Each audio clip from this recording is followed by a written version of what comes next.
What's up, everyone? Welcome back to my channel. Today, I'm going to share with you a little bit of a personal story. So I've shared a lot about being trans and who I am, and really from the moment of my transition and on. Not a lot about how I felt growing up. I began my transition when I turned 30. I know I usually say I'm 27-ish, and that's still the number we're going to go by. But let's be honest, I'm going to be 40 next year. So anyway, back when I was a little kid, I think I did a really good job for the most part of hiding how I felt.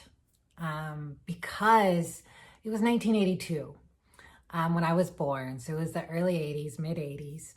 And there wasn't really any representation out there. The word transgender, as far as I knew, didn't even exist. Didn't have the internet. That wasn't around yet. No smartphones. Not really any kind of trans role models out there to see. So I felt that I was alone. I felt that there was just something wrong with me that I had to hide. And again, I thought I did a good job at that.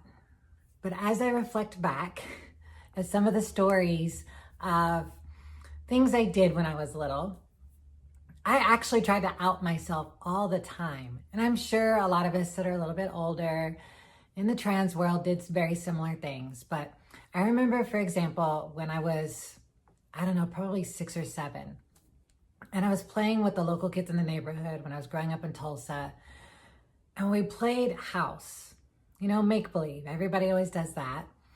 And I always wanted to be the mom. I was the first one to say, I'll be mom.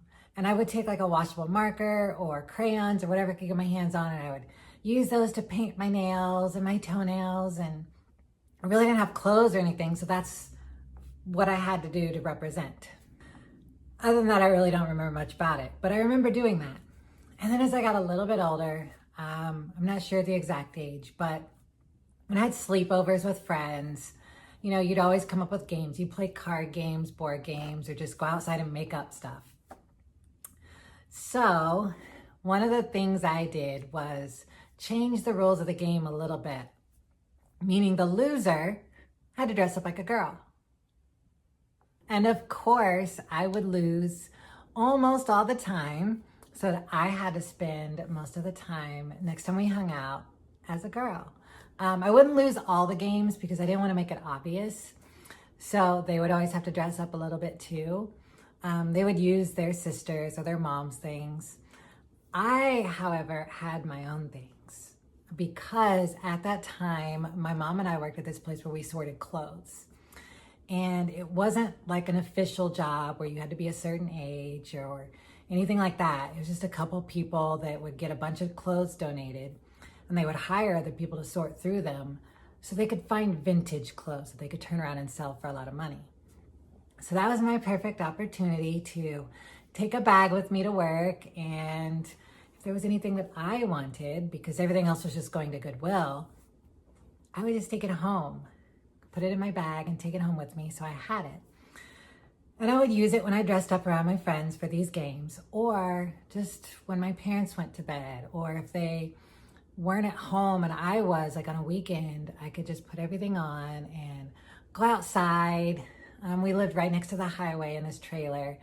So I would go out back and then walk around to the front, walk through the yard, and kind of make my way over toward the produce stand or toward the neighbor's house. I guess just begging to be seen, which was kind of crazy. I didn't mind if strangers saw me, but it was a little risky for neighbors or people we knew, in our area to see me. But part of me just didn't care. I almost really wanted to be caught until it actually happened. My parents went to bed one night. I waited for about an hour for them to go to sleep so I could pull out my clothes and put what I wanted on for the evening. And I would usually just sit in my room so I could be myself. And I had a few dresses laid out on the bed, and my mom came stumbling in the room. She opened the door and she was like half asleep, rubbing her eyes, saying, what are you doing? My heart was about to explode. I was like, I'm getting stuff ready for the yard sale. We were gonna have a yard sale that weekend. And she's like, what? go to bed, it's late. And she left my room.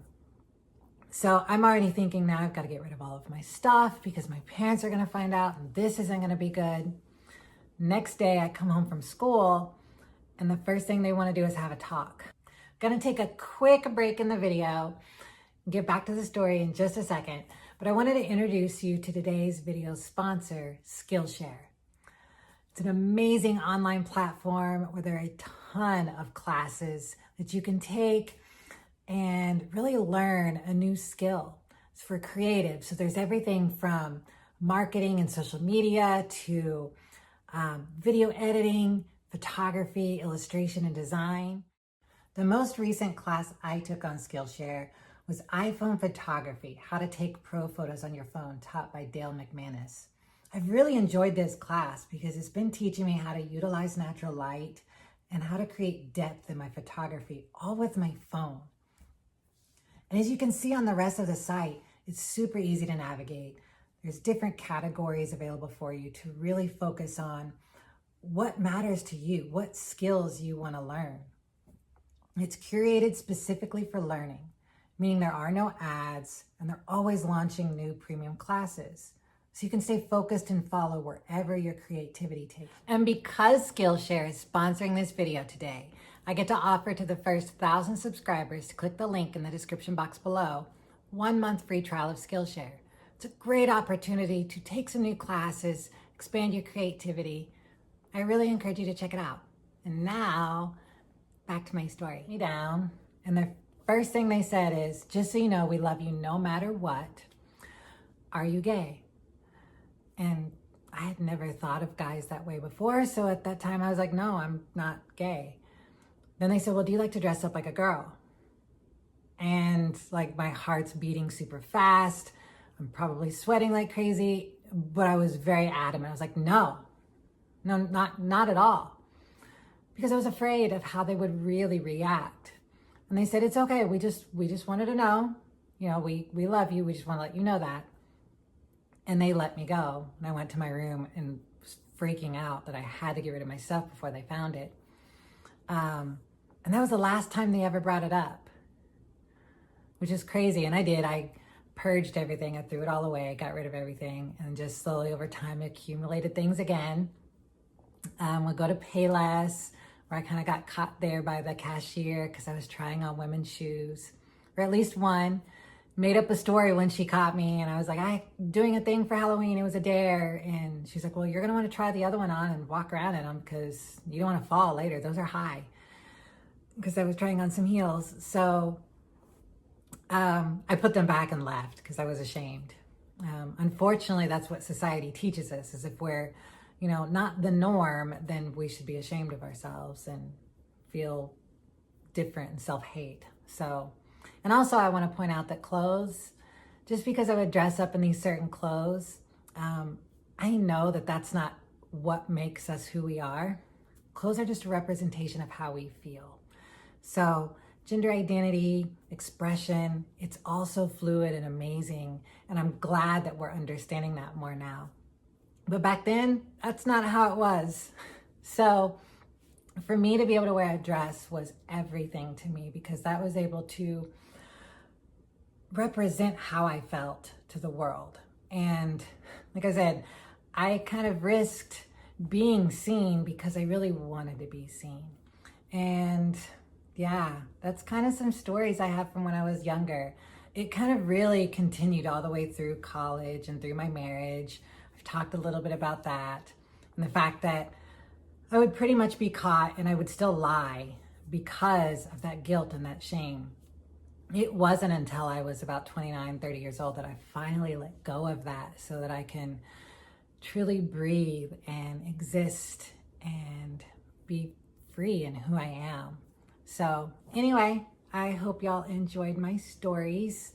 Let me know if you have any similar experiences. Sometimes I feel old because everyone's so young now in their transitions and they've been able to experience this freedom since a young age. So sometimes it feels good to be able to connect with people who share similar stories. But anyway, I love you guys. Talk to you soon. Bye.